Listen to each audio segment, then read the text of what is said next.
నేరమేంది? నీకు ఓట్లేసి ఎంపీగా గెలిపించడమేనా? నిన్ను నమ్మి ఆర్జీఎస్ ప్రాజెక్టు ఈ రోజుకు ఇప్పటికీ పూర్తి కాలేదు. ఎందుకు ఇప్పటికీ అలంపూర్ ప్రాంతంలో మీరు టెంకాయలు కొట్టిన ప్రాజెక్టులు పూర్తి కాలేదని నేను అడుగుతున్నా అధ్యక్ష. ఎందుకు ఈ వివక్ష? ఎందుకు ఈ వివక్ష అని నేను అడుగుతున్నా.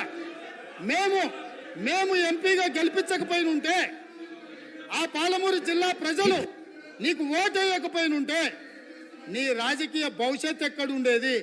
ఇయాలను గొప్పలు చెప్పుకునే ఈ అవకాశం ఎక్కడుండేదని నేను అడుగుతున్నా అధ్యక్ష. అందుకే ఈరోజు పాలమూరు రంగారెడ్డి ఎత్తిపోతల పథకాన్ని జాతీయ ప్రాజెక్టుగా సాధించలేదు, రాష్ట్ర నిధులతో పూర్తి చేయలేదు. అందుకే ఈరోజు ప్రతిపక్షంలో ఉన్న మీకు మొట్టమొదట పాలమూరు జిల్లా ప్రజలు క్షమాపణ చెప్పి ఈ సభలో ప్రసంగాన్ని ప్రారంభించనుంటే నిజంగానే పాలమూరు ప్రజలు మిమ్మల్ని క్షమించి ఉండేవాళ్ళం.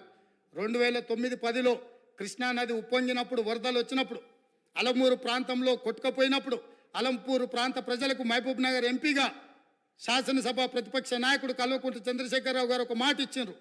ఈ ప్రాంతం నిండా మునిగిపోయింది, మీ ఇండ్లన్నీ కొట్టుకపోయినాయి, మీకు ప్రభుత్వం ఇండ్లు ఇప్పించకపోతే బంజారాహిల్స్ నందినగర్లో ఉన్న నా ఇల్లు అమ్మి మీకు ఇల్లు కట్టిస్తా అన్నాడు.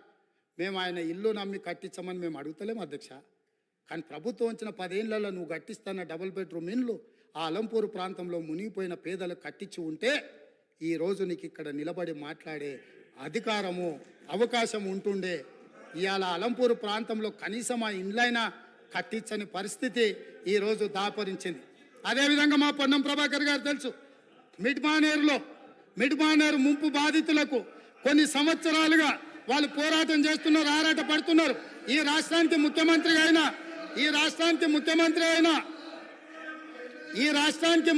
అయిన చంద్రశేఖరరావు గారు మిడ్మానేరు ప్రాంత పర్యటనకు పోయిండు. ఏం మాట్లాడిండు? రాజన్న ఆ ప్రాజెక్టులకు అక్కడికి వెళ్ళి, నేను మీ ఊరి అల్లుడిని, మీరు మిడ్మానేరులో ముంపు బాధితులు, మీ అల్లుడు ఈరోజు తెలంగాణ రాష్ట్రానికి ముఖ్యమంత్రి అయిండు, మీకు అందరికీ న్యాయం చేస్తా, మీకు R&R ప్యాకేజ్ ఇస్తా, మీకు ఇండ్లు కట్టిస్తాని స్వయంగా తెలంగాణ రాష్ట్ర ముఖ్యమంత్రిగా ఆనాడు చంద్రశేఖరరావు గారు అక్కడికి వెళ్ళి మాట ఇచ్చిండ్రు. నేను ఈరోజు మిమ్మల్ని అడుగుతున్నా అధ్యక్ష, ఈ రోజు వరకు వాళ్ళు మళ్ళీ అదే వంట వార్పు చేస్తున్నారు, అదే రాస్తారోకలు చేస్తున్నారు, అదే ధర్నాలు చేస్తున్నారు. ఇదే పోలీసులు ఉమ్మడి రాష్ట్రంలో లాఠీ చార్జ్ చేసిన పోలీసులు వాళ్ళ మీద లాఠీ చార్జ్ చేస్తున్నారు.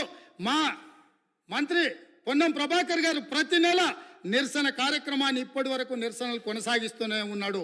అన్నీ ఉన్న అల్లుడు నోట్లో శని ఉందన్నట్టుగా ఆ మిడ్మానేరు ముంపు బాధితులకు 10 ఏళ్ళైనా న్యాయం జరగలేదు. ఇది న్యాయమా? ఇదేనా ఈ రైతులను ఆదుకునేదని నేను అడుగుతున్నా అధ్యక్ష. అదేవిధంగా R&R ప్యాకేజీలో ఇల్లు కోల్పోయిన వాళ్లకు, పేదవాళ్లకు ఇండ్ల పట్టాలు ఇస్తారు అధ్యక్ష. ఆ ఇండ్ల పట్టాలు రాజ్యసభ సభ్యులు జోగిన్పల్లి సంతోష్ కుమార్ 250 గజాలు ఇండ్ల పట్ట వారి పేదోడి కింద పట్ట తీసుకున్నాడు అధ్యక్ష. వారి సోదరిమణి నేను పేరు ప్రస్తావించదలుచుకోలేదు. ఎప్పుడో పెళ్ళైపోయి అత్తగారింటికి వెళ్ళిపోయినా వారి సోదరిమణికి కూడా ఇళ్ల పట్టాలు ఇచ్చారు అధ్యక్ష తెలంగాణ రాష్ట్ర ప్రభుత్వంలో. R&R ప్యాకేజ్ పేదలకు, అత్యంత నిరుపేదలకు ఇవ్వాల్సిన ఈ ప్యాకేజీలో ముఖ్యమంత్రి గారి కుటుంబమే నిబంధనలను ఉల్లంఘించి R&R ప్యాకేజీలో ఇళ్ల పట్టాలు కూడా తీసుకున్నారంటే, ఇంకా కూడా అక్కడ నిలబడి మమ్మల్ని దోషులుగా నిలబెట్టడానికో, ఉమ్మడి రాష్ట్రంలో సమైక్య పాలనలో జరిగిన తప్పిదాల గురించి ప్రస్తావించి మమ్మల్ని నిలదీయాలన్న ఆలోచన ఇది ఏ మేరకు సమంజసము అధ్యక్ష? మీరు ఒక్కసారి ఆలోచన చేయండి. అందుకే అధ్యక్ష నేను అనేది, ఒక్కసారి ఈ సభలో మాట్లాడాలి అంటే ఆత్మ పరిశీలన చేసుకోండి, గుండెల మీద చెయ్యి పెట్టుకోండి. మేం మాట్లాడుతున్న దాంట్లో న్యాయం ఉందా? మేం మాట్లాడుతున్నది ప్రజలు గమనిస్తున్నారు. ప్రజలు ఇంకా మమ్మల్ని ఇక్కడికైనా ఉంచినరు, ఇది కూడా ఉండాలనా లేదా అని ఇవాళ మీరు ఆలోచన చేయాల్సిన అవసరం ఉంది అధ్యక్ష. అదేవిధంగా కాంగ్రెస్ పార్టీ గురించి, ఇందిరమ్మ రాజ్యం గురించి, ఇందిరమ్మ రాజ్యం అంటే ఇదా అదా అని వారు మాట్లాడారు. ఇందిరమ్మ రాజ్యం అంటే రైతు రుణమాఫీ అధ్యక్ష. ఇందిరమ్మ రాజ్యం అంటే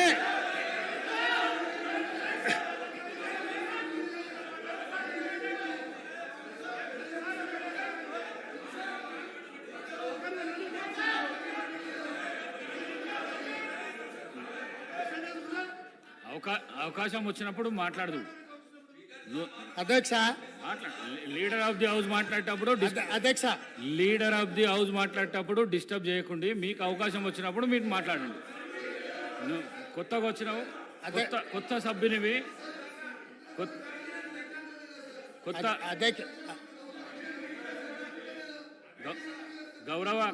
గౌరవ కౌశిక్ రెడ్డి కొత్తగా వచ్చినావు, నూతన సభ్యుడవు.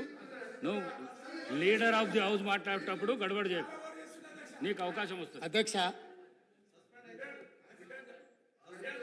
లేదు మనం అట్లేం లేదు. వాళ్ళు వినాల్సిందే, వాళ్ళకి ఇదే శిక్ష.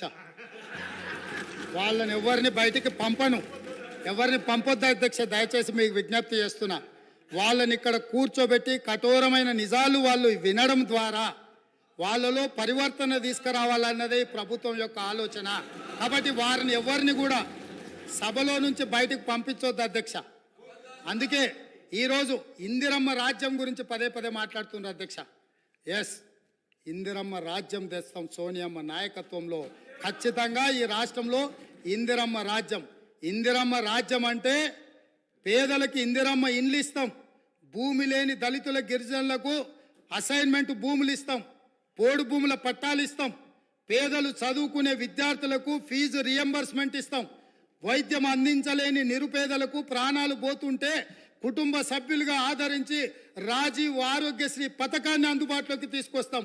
ఇందిరమ్మ రాజ్యం అంటే మైనారిటీలకు సచార్ కమిటీ నివేదిక ప్రకారం దళితులతో సమానంగా వాళ్ళు ఇబ్బందులను ఎదుర్కొంటున్నారంటే మైనారిటీలకు 4% రిజర్వేషన్ ఇస్తాం అధ్యక్ష. ఇందిరమ్మ రాజ్యం అంటే ఈ సమాజంలో ఉన్న ప్రతి ఒక్కరి యొక్క హక్కులను కాపాడుతాం. ఇందిరమ్మ రాజ్యంలో మహిళలకు మహాలక్ష్మి ద్వారా 2500 రూపాయలు వాళ్ళ ఖాతాలో వేస్తాం. 500 రూపాయలకే సిలిండర్ వాళ్ళకి ఇస్తాం. అదేవిధంగా ఇందిరమ్మ రాజ్యంలో వాళ్లకు ఉచితంగా బస్సులో ప్రయాణం చేసే అవకాశాన్ని కల్పిస్తాం. ఇంకా చాలా విషయాలు ఇందిరమ్మ రాజ్యం గురించి చెప్పాల్సినవి ఉన్నాయి, అవి చివరిలో చెప్తా అధ్యక్ష. ఈరోజు కేటీఆర్ గారు మాట్లాడుతూ ఈ గవర్నర్ గారి ప్రసంగం వినేటప్పుడు నాకు సిగ్గైంది వినడానికి అని అన్నారు. నిజంగానే వారు సిగ్గుపడాలి. ఎందుకు అని అంటే నిజంగానే చాలా విషయాలు మేము అందులో ప్రస్తావించుంటే వారు సిగ్గుపడి తల దించుకునేవాళ్ళు.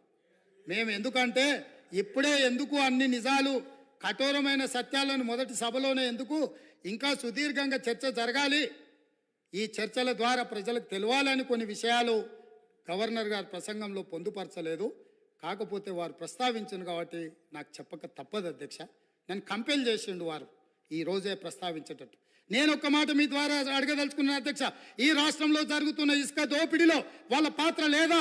లక్షలాది వేలాది లారీలలో ఇసుక దోపిడీకి పాల్పడుతుంటే నేరెళ్లలో, సొంత నియోజకవర్గంలో నేరెళ్లలో ఇసుక దోపిడీకి పాల్పడుతుంటే ఇసుక లారీలు దళితుల మీద ఎక్కించి తొక్కి చంపుతుంటే ఆ దళితులు నిరసన తెలిపినందుకు ఇసుక దోపిడీలో నేరెళ్లలో నిరసన తెలిపిన దళితులను పోలీసులను పెట్టి నిర్బంధించి పోలీస్ స్టేషన్లో పెట్టి కరెంటు షాకులు పెట్టి సంసారానికి పనికి రాకుండా హింసించినందుకు, ఇసుక దోపిడీకి పాల్పడి ఇసుక లారీలతో దళితులను తొక్కిచ్చి చంపించినందుకు ప్రశ్నించిన దళితులను పోలీస్ స్టేషన్లో పెట్టి పోలీస్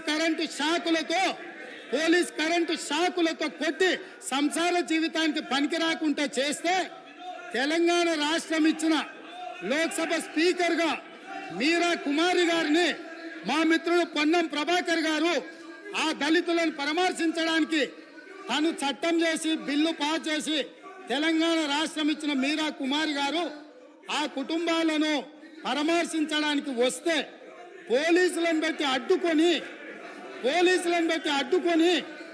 వారిని అవమానించినందుకు సిగ్గుతో తల వంచుకోవాల్సిందే. అదేవిధంగా అధ్యక్ష, ఈ రాష్ట్రంలో రైతు రాజ్యం